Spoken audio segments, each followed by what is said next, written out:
Yo, so this right here, this ain't just a beef video. This is a full-blown custody battle over a Harlem classic.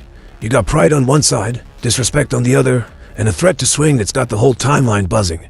Then Dame does something wild. He pulls up an old Big L memory, tears and all, right in the middle of all this smoke.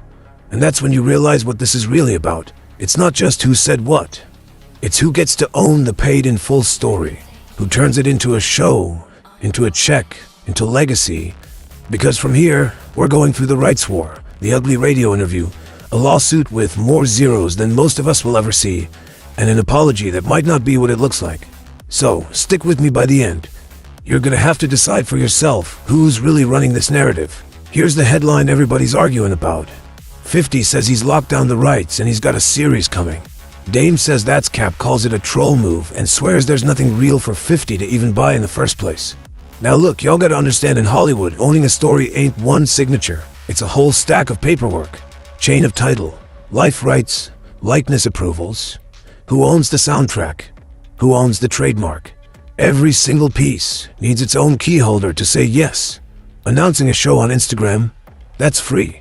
Actually delivering one means every one of those doors has to open on schedule. So if 50 genuinely got enough people to sign off and start moving, Dame's whole position flips from "you can't do this" to "you have to come talk to me." But if 50's bluffing just to build buzz, Dame can stall this whole thing out with paperwork alone. Here's where it gets interesting. To the outside world, this looks like two grown men clowning each other online. But industry people are looking at this different. This is textbook packaging. You attach a big name, a hook, something that makes buyers say, "Okay, I'm listening." And Cam signing on as executive producer, that's the hook. It tells everybody, this ain't just some random reboot. This got real Dipset DNA in it, real Harlem behind it. For 50, that's a perfect look. The guy who turned Southside Queens into a hit show now teams up with the actual star of the original movie. For Dame, that's infuriating, because the man who helped put Cam on is now watching himself get written out of his own franchise. So Dame comes back swinging with a real question. If there's nothing legit to acquire, what exactly did 50 pay for? And once fans start asking that out loud, that's when producers start making calls, deals start pausing, and suddenly this isn't just internet noise anymore. But Pete, this Dame ain't just talking to 50 and Cam right now. He's playing to two different crowds at once. First, it's the culture Harlem, the Roc-A-Fella loyalists, the hip-hop heads who track his wins and losses like it's a sports league. Second, it's the industry itself, because if Dame can plant enough doubt about whether 50's deal is even real, some network somewhere might greenlight a competing project instead. That's the game. Bring up history. Question the paperwork. Stall for time, because time is leverage, especially when the other side is out here selling certainty. So when Dame says this acquisition isn't real, understand that's not just a diss. That's him going straight for what actually fuels 50's whole operation perception. And the moment doubt creeps in, momentum dies. Except Cam being attached keeps the whole thing alive, because fans want that reunion, which leaves us in a standoff, one man selling paperwork, the other selling inevitability.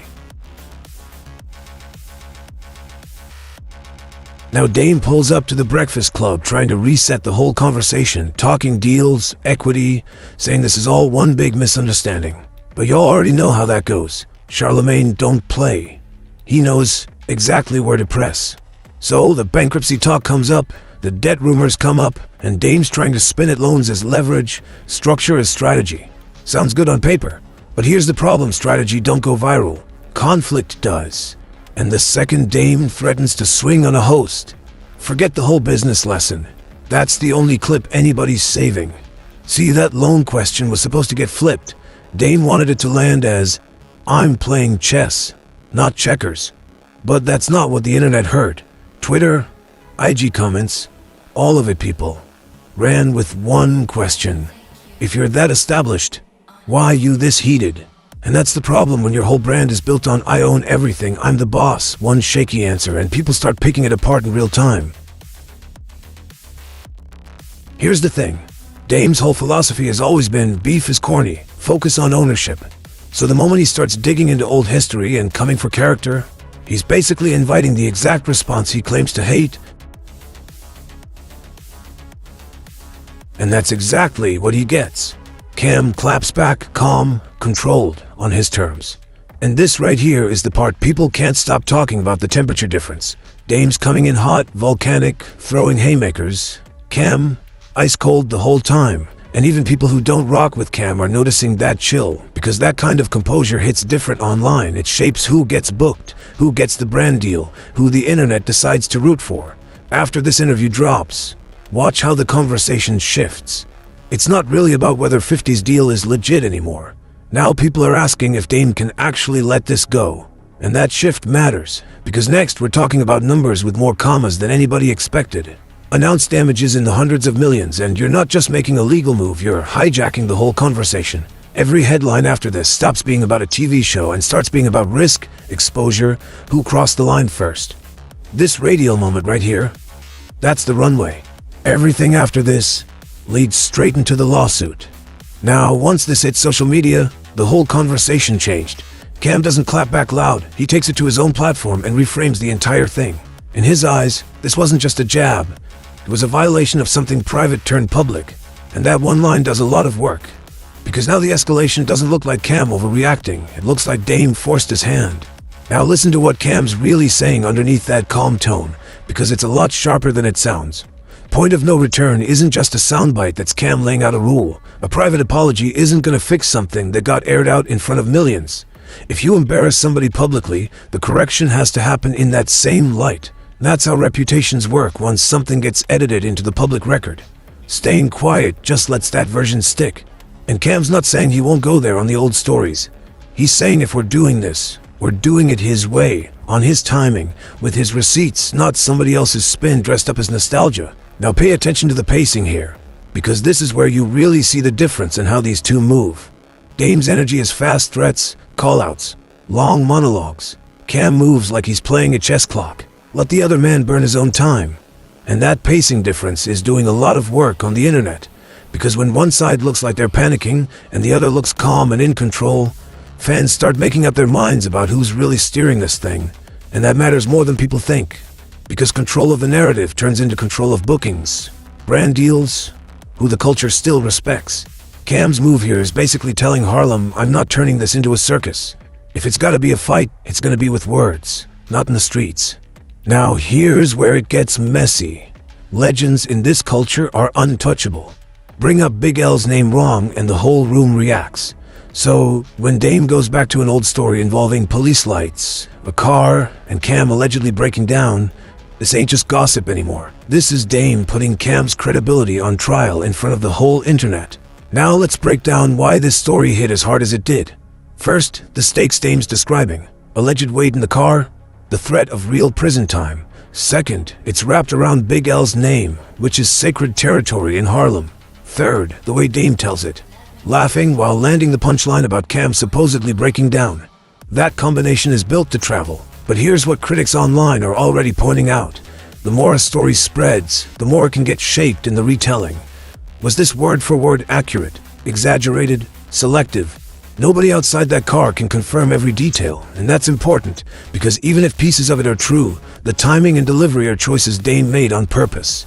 And that's exactly how Cam's side reportedly sees it, less about whether it happened, more about why bring it up now, and why frame it for laughs. There's also a legal side nobody's ignoring. Once you start painting somebody as cowardly or dishonest in public, you're wandering into defamation territory if it can't be backed up, and Dame knows that line better than most, given his own legal history. So either he's confident this story holds up, or he's decided the impact is worth whatever risk comes with it. Zoom out, and this isn't really about one car ride anymore. It's about who gets to control the memory, because whoever owns that story shapes how casting rooms, producers, and fans see both of these men going forward. That's why this couldn't stay unanswered for long. And this is the part where talk stops being talk. Dame takes it from Instagram captions to actual legal filings, $300 million on paper. That's not just a number. That's a headline that turns this whole beef into a business dispute overnight. So, what's actually inside a filing like this? Reports point to defamation, business disparagement, and interference claims. Basically, Dame arguing this wasn't just words that stung. It allegedly cost him real opportunities. Deals slowed down, partners getting nervous, that kind of thing. Now here's where it gets messy in a different way. Cam doesn't respond through a lawyer. He drops a diss record, the same news cycle, takes shots that had people online losing it, and basically turns the courtroom threat into content. That's the flex, while one man's filing paperwork, the other's turning it into a moment. And look, lawsuits like this serve two purposes. Sometimes it's about actually winning in court. Sometimes it's about forcing a correction, making people think twice before repeating a claim. But there's risk on both sides. Because once discovery starts, it's not just about what got said online. Old contracts, old messages, all of that can get pulled into the light too. So that's really the whole chapter in one sentence. Dame's betting that paperwork can fix how people see him if it's heavy enough. Cam's betting that being entertaining beats being right on paper. And, honestly, both of them got a point. But here's where the bigger question comes in, because there's a third man in this whole situation who benefits no matter how it plays out. When 50 speaks on this, people already know there's two layers to it, what he's actually saying and what he's really doing behind it. That's been his whole playbook since the mixtape era. Say just enough to move the conversation, never enough to get pinned down legally. So when he says the deal's real and Cam's attached, you gotta ask, is that a fact? Or is that marketing? And here's the part critics keep bringing up every time Dame reacts, every time this trends. That's free promotion for a show 50 might already be building behind the scenes. See, here's the thing. Regular fans don't track the actual legal rights tree behind a TV deal. Most people don't care about chain of title. They care about vibes. And 50 has mastered playing the vibes. If enough fans believe this show is happening, that pressure alone pushes networks and talent to make it real. Whether the paperwork was fully locked at the announcement or not, that's the trick. Every troll, every call-out, every headline works like a test screening. If a jab gets attention, that becomes a scene. If a rumor sparks debate, that becomes a season. And while Dame's out here fighting over old ownership, 50's quietly building toward the future, because you don't need 100% of the rights to tell a story based on real events. You just need the right pieces. That's exactly why Cam staying attached to this matters more than any of Dame's technical arguments. Cam brings the authenticity, the Harlem texture, the thing Dame won't hand over for free. So really, only two of these three men got to agree for cameras to actually start rolling. Now here's the twist nobody fully saw coming. After weeks of going back and forth, Dame pulls up on video by himself and switches the whole tone, apologizing to Harlem, questioning why this beef even needs to keep going, pitching the idea of all three of them coming together instead. On the surface, that's the perfect ending. But timing is everything, and fans online immediately started debating it two different ways. Some people are saying, okay, growth, that's mature. Others are saying, nah, you don't get to call a man broke, drag his family into it, file a $300 million lawsuit, and then post an apology like the internet forgot all of that happened in the last few weeks. And Cam's response tells you exactly how he's reading it. He's not rejecting peace outright. He's rejecting what looks, to him, like a PR move dressed up as unity. But zoom out for a second, because there's actually a sharper angle here.